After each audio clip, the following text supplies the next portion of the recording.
Assalamualaikum sedulur muslimah. Wis pada ngerti urung? Nek pemerintah Kabupaten Purbalingga tembe bae nggelar acara UMKM Day. Acara kie tujuane nggo ngedukung wong-wong sing nglakoni usaha mikro, kecil karo menengah alias UMKM lokal. Acara sing dianakena nang bagian perekonomian kie ora kur mung dadi acara sosialisasi sing kaitane karo tindakan tegas maring rokok ilegal. Tapi juga nggo wujudna penghargaan maring wong-wong sing ngelakoni UMKM sing wis pada kontribusi nang perekonomian lokal. Mergo nggo ngedukung acara nggo motivasi wong-wong sing ngelakoni UMKM, acara kie madai sekabehane hal sing menarik. Misale foto produk, fashion show, karo seserahan simbolis bantuan dana hibah. Kepriben tanggapane warga? Yuh dewek simak wawancarane. Apakah di wilayah Anda banyak UMKM? Banyak sekali. Banyak sekali, apalagi sekarang sudah ada sentra wisata kuliner kayak gitu kan, SBK gitu kan sudah ada di tiap kelurahan apa kecamatan itu ya. Menurut Anda, sepenting apa UMKM bagi warga Purbalingga? Penting banget. Sangat penting, terutama untuk membantu para suami yang ekonominya atau penghasilannya tidak mencukupi untuk kebutuhan sehari-hari. Ya penting bagi kayak seperti kita gini, jadi jualan kan lebih mudah ya. Untuk kebutuhan hidup sehari-hari alhamdulillah bisa. Apa yang dibutuhkan oleh UMKM supaya bisa mendatangkan keuntungan bagi pelakunya? Penambahan modal usaha. Kan perlu kayak dananya itu terus dibuat untuk beli apa, usaha apa gitu, jadi biar dapat untung. Mengapa banyak UMKM yang gulung tikar? Saingan jualan dan pembeli juga kurang berkurang. Karena daya belinya ini sekarang kurang ya Pak. Karena kebanyakan UMKM itu, mereka itu modalnya dari bank titil atau pinjaman yang harian. Itu yang amat sangat memberatkan. Pemerintah mengalokasikan dana 1,3 miliar rupiah untuk hibah UMKM, memberikan perizinan gratis dan kredit 0%. Menurut Anda, apakah hal ini mampu meningkatkan kesejahteraan UMKM di saat kebutuhan hidup mahal? Cukup Anda kan tergantung orangnya itu. Insya Allah mampu. Jika itu, dana itu turun sesuai dengan sasaran kepada pelaku UMKM. Kalau untuk UMKM aja saya rasa sudah cukup ya, karena kayak saya gini kan modalnya hanya berapa nggak banyak. Apa yang seharusnya dilakukan oleh pemerintah untuk menjamin masyarakat mampu memenuhi kebutuhan pokok dan dasarnya? Bantu kredit, nongkrong di bawah pertanian. Pada yang kecil. Memberikan penambahan modal usaha untuk pelaku UMKM sesuai sasaran, tepat sasaran, dan tidak memberatkan untuk pengembalian, fleksibel. Dan pokoknya itu harus murah, stabil harganya, enggak naik turun gitu. Senajan UMKM dicitak-citakna bakal munggahaken perekonomian masyarakat, tapi nyatane kahanan ekonomi masyarakat tesih bae nlangsani sedulur muslimah. Kepriben Islam ngatasi masalah kie? Yuh, dewek simak keterangan sekang ustazah. Like, komen, karo share sing akeh ya.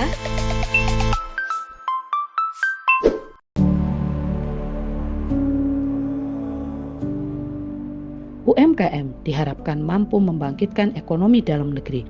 Beragam usaha pemerintah dilakukan demi mengenjot pelaku UMKM. Mulai dari penyediaan dana, berbagai pelatihan, hingga berbagai kemudahan yang difasilitasi pemerintah. Tujuannya diklaim sebagai usaha memperbaiki keadaan ekonomi masyarakat yang tengah sakit, sehingga diharapkan UMKM dapat menjadi penyangga ekonomi nasional melalui pemberdayaan potensi masyarakat. Diharapkan juga pelaku UMKM mampu mengembangkan sayap dengan pemasaran digitalisasi melalui e-commerce, sehingga memudahkan pemasaran produk yang dihasilkannya. Pemerintah pun berharap sebanyak 30 juta pelaku UMKM mampu masuk dalam ekosistem digital, mengingat ekosistem tersebut tengah berkembang pesat.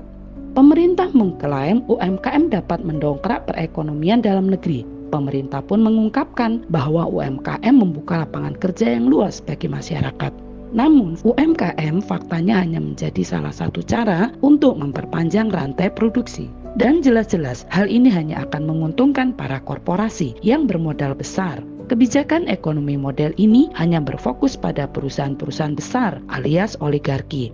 Fakta ini membuktikan bahwa negara mandul dalam mengurusi rakyatnya. Parahnya lagi, negara hanya berfungsi sebagai pembuat kebijakan yang menguntungkan oligarki.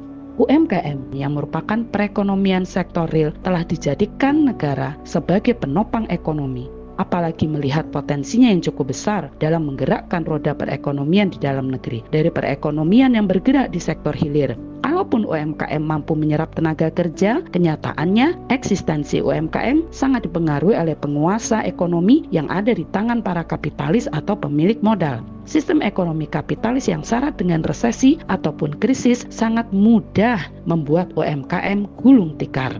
Selayaknya, memang setiap orang harus berusaha untuk meraih kebutuhan-kebutuhannya. Bahkan sebenarnya setiap orang memiliki dorongan dari dalam dirinya sendiri untuk memenuhi kebutuhannya. Kenyataannya, secara alamiah, setiap orang ingin dan suka bekerja dan berwirausaha demi kesejahteraan atau menjadi kaya. Sebenarnya pemerintah tidak perlu mendorong masyarakat dan perempuan ber-UMKM karena tanpa didorong pun masyarakat sudah begitu berjuang untuk menyambung hidup. Terbukti setiap lowongan pekerjaan dibuka, pelamar pekerjaan berlimpah berkali-kali lipat dari yang dibutuhkan.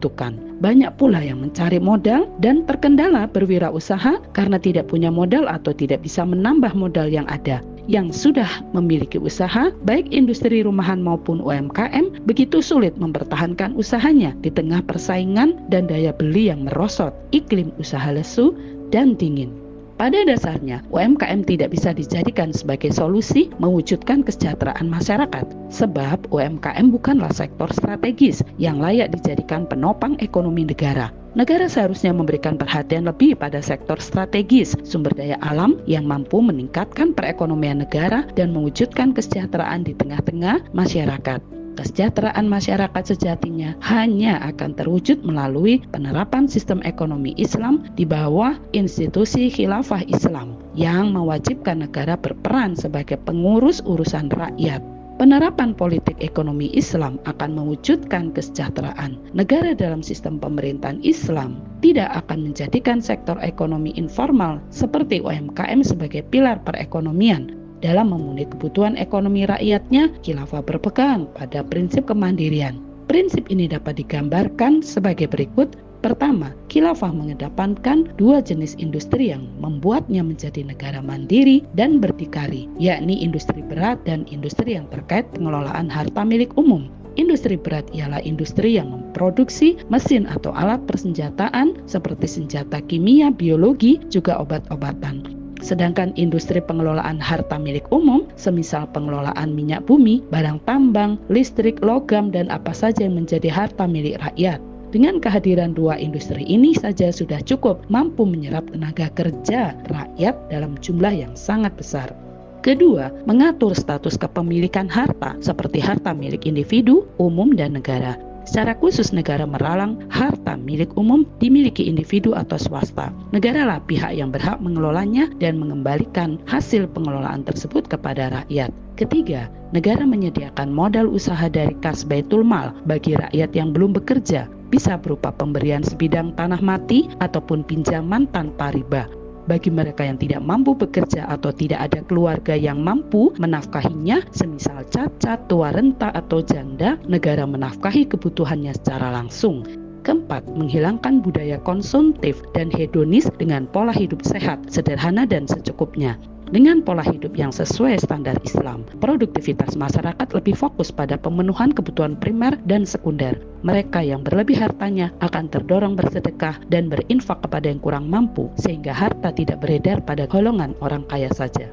Negara melarang privatisasi sumber daya alam karena milik umum atau rakyat. Sumber daya alam sebagai sumber strategis wajib dikelola negara untuk digunakan seluas-luasnya dalam mensejahterakan rakyat, termasuk memudahkan negara membuka lapangan kerja yang luas bagi rakyatnya. Sebagai pelayan rakyat, negara wajib memberikan pelayanan pendidikan dan keamanan gratis dan berkualitas. Sebenarnya jika mengacu pada Islam, kekayaan negara terbagi menjadi 3 pos, yaitu kekayaan umum negara dan individu. Kekayaan umum terdiri dari segala bentuk pendapatan yang berasal dari harta milik umum, yaitu seluruh sumber daya alam, kekayaan negara yang pendapatannya ini dari kharaj, jizyah, fai, ghanimah, dan lain-lain. Pendapatan kedua pos itu diserahkan pada negara dan akan dikelola untuk rakyat dan keperluan administrasi. Sedangkan pada individu, negara memberikan kelonggaran untuk mengurus hartanya, termasuk ketika melakukan usaha. Syaratnya usaha itu tidak bertentangan dengan Islam. Seorang individu boleh memiliki usaha besar apapun, boleh melakukan ekspor, asalkan sesuai syariat Islam. Tidak boleh menjual barang haram, bukan barang tambang atau yang masyarakat luas butuhkan, dan tidak melakukan jual beli dengan orang yang memusuhi Islam. Dengan adanya pengaturan ini, keuangan negara akan stabil, apalagi semua aktivitas berbasis real bukan non-real. Dengan demikian, harta berputar terus dan ekonomi terus berjalan. Nuansa yang dibangun antar individu pun bukan persaingan bebas, karena semua yakin bahwa rezeki itu tidak akan tertukar.